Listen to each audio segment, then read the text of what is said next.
Karena tahun lalu saya sudah pernah mengajakmu untuk mengunboxing dan review singkat PS2 original dan PS2 MC Boot, kini gilirannya PS2 firmware Matrix. Sekaligus untuk mengetahui kelayakannya jika dibeli di tahun ini. Apakah masih worth it? Yuk bersama saya Gangsar, let's go!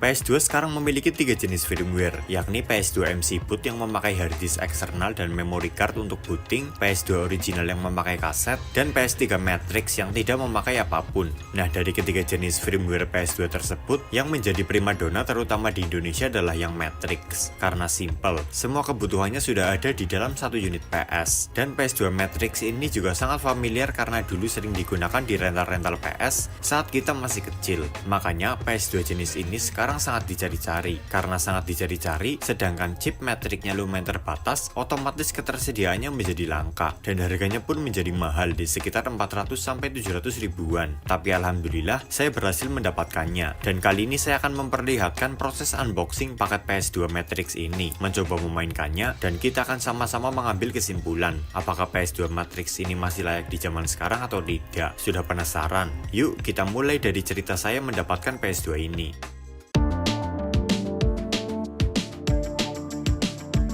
Saya mencari PS2 Matrix ini di Facebook Marketplace lagi ya. Saya cukup banyak menginbox seller-seller PS2 Matrix bahkan yang dari luar daerah. Tapi kebanyakan menolak untuk kirim-kirim karena rawan kerusakan. Saya pun memahami. Jadi saya memfokuskan diri untuk mencari unit yang ada di daerah saya saja. Selama proses pencarian, saya baru sadar kalau harga pasaran Matrix tahun ini cenderung naik di kisaran 400-700 ribuan. Dan saya baru sadar juga kalau ternyata PS2 Matrix juga ada varian harddisk eksternalnya. Tapi saya mencari yang harddisk internal saja, dan akhirnya saya dipertemukan dengan lapak dari daerah Cilacap. Saya tertarik karena dari foto nampak bersih dan seller kelihatan niat berjualan. Langsung saya DM nomor WA yang tertera untuk bertanya perihal kelengkapan, kondisi, garansi, dan harga. Jawabannya, kelengkapan full set, kondisi normal, dan garansi seminggu. Untuk harga adalah 550 ribu, tapi harus ambil ke lokasi. Lalu kami bernegosiasi untuk COD, karena saya sedang mager bepergian jauh. Akhirnya saya suruh seller untuk OTW ke daerah saya Banyumas. Nanti saya tambah biaya ongkir.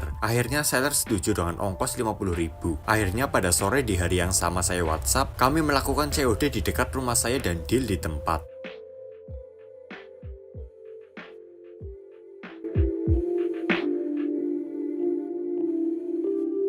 Sekarang kita mulai unboxing paket ini untuk melihat apa saja isi di dalamnya. Dari luar, paket dilapisi dengan kresek hitam putih. Lalu di dalamnya ada dus yang sudah sangat lusuh dan rusak. Di dalamnya ada kabel AV dan kabel power. 2 unit stick yang dilapisi plastik bening. Dan terakhir ada unit PS2-nya tentu saja. Nanti kita akan lihat kondisi fisik semua komponen-komponen ini secara lebih detail. Overall secara kualitas packing, saya kurang puas. Walau ini barang second, tapi harusnya bisa lebih kuat dan bersih lagi lah. Menimbang PS2 ini dibawa dari tempat yang jauh menggunakan sepeda motor. Apalagi saya bayar biaya tambahan, ongkirnya lumayan mahal.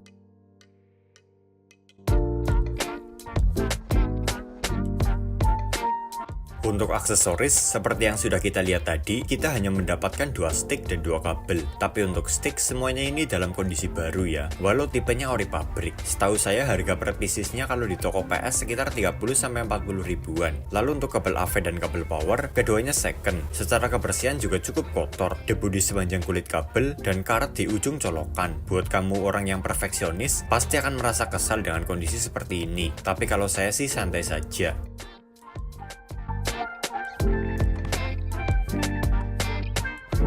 Beranjak ke fisik unit PS2-nya, dari casing sudah lumayan kotor dan ada beberapa lecet. Untuk lubang port dan kipas memang berdebu, tapi tidak parah-parah banget. Ketika diangkat masih terasa solid, tidak ada bunyi casing rusak. Yang saya sayangkan hanya cat tombol start, eject, dan logo PS-nya saja yang sudah terkelupas. Lalu NA atau network adapter PS2-nya malah berwarna kuning, dan tipe yang bisa nyala-nyala. Saya kurang tahu ini NA ori atau KW, saya tidak peduli juga. Buat kamu yang tahu bisa tulis di kolom komentar. Yang jelas saya akan menutupinya dengan sesuatu ketika dimainkan, karena saya yakin lampu LED-nya akan sangat mengganggu.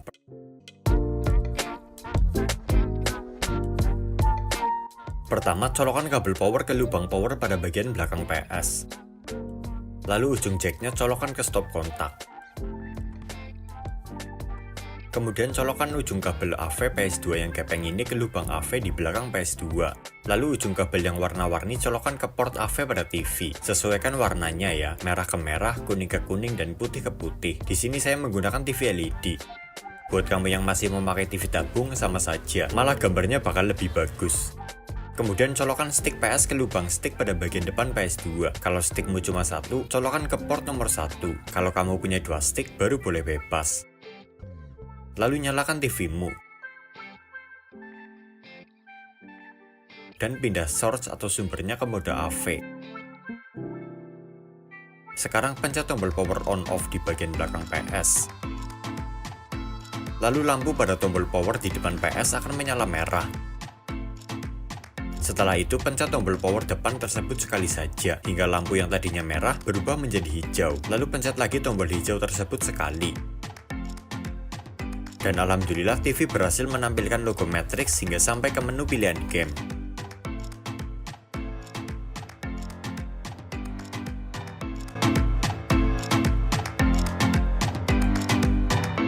Untuk spesifikasi, PS2 ini dalam model FAT seri 3 dan firmware-nya Matrix tentu saja. Sebagai informasi, versi original PS2 itu tidak bisa memainkan game digital ya teman-teman, hanya game dari kaset. Jadi di dalam mesin PS2 seharusnya tidak ada hard disk, hanya ada media penyimpanan kecil yang berfungsi untuk mempercepat loading game, tapi bukan untuk menyimpan game. Dan begitu sistem chip Matrix ditemukan, PS2 akhirnya bisa dibajak. Efeknya kita bisa memasukkan hard disk ke dalamnya, sebagai tempat penyimpanan game bajakan secara permanen. BTW, PS2 menggunakan prosesor asli dari Sony PlayStation dengan nama MIPS R3000A, single core berkecepatan 33 MHz, GPU Graphic Synthesizer berkecepatan 147 MHz, dengan RAM 32 MB. Penyimpanan harddisk PS2 Matrix ini adalah 80 GB.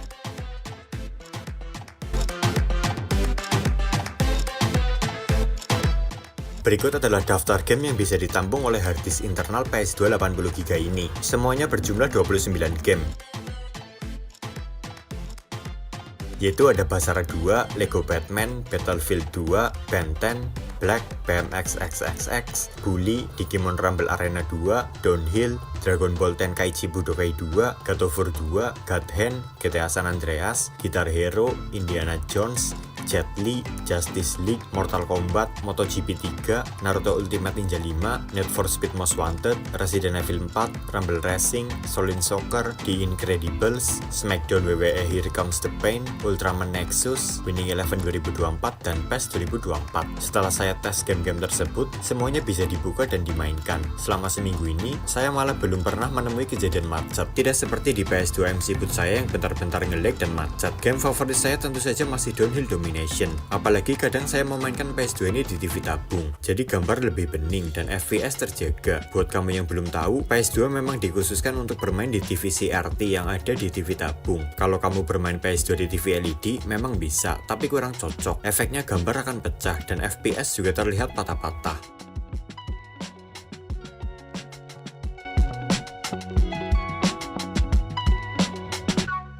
Saya merasa senang bisa bernostalgia bermain Bully sampai tamat, bermain mode Become Legend di PES, bermain Resident Evil 4 pada waktu malam hari, dan lain-lain. Bahkan kadang saya juga memaksakan diri untuk memainkan PS2 ini di TV tabung, supaya feel masa kecilnya lebih dapat. Tapi sayang banget kalau main di TV tabung tidak bisa direkam oleh kamera, karena pasti efeknya akan bergaris-garis. Sebab frame rate TV dan shutter speed kamera saya tidak cocok. Saya juga lebih enjoy bermain PS2 Matrix ini ketimbang PS2 MC Boot dan PS2 Slim original. Seakan PS2 Matrix ini sedang on the way punya playtime lebih banyak daripada kedua PS tersebut. Untuk stick juga masih nyaman ya karena baru.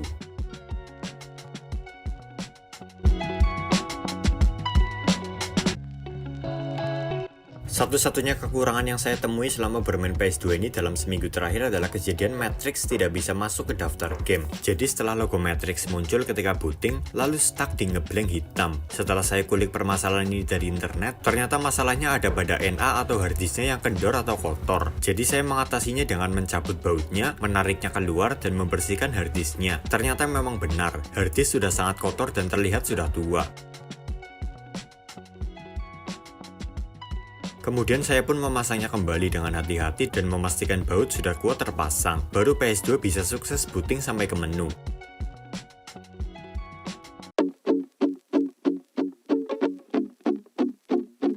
Ada banyak kelebihan yang didapat jika kamu bermain PS2 Matrix ini ketimbang PS2 MC Boot atau original. Contohnya kamu tidak usah colak-colok hard disk eksternal, tidak usah colak-colok kartu memori OPL, dan tidak usah beli kaset gamenya. Saat dibawa kemana-mana pun compact, tidak ada komponen bergelantungan. Siapa tahu kamu ingin bernostalgia di rumah teman, atau dijadikan unit sewa keluar PS2 harian. Saat dimainkan juga tidak ada atau sangat jarang ada kejadian ngelag, macet, atau gagal booting. Dan yang terakhir, kalau dijual, peminatnya lebih banyak ketimbang PS2 MC Boot dan PS2 original.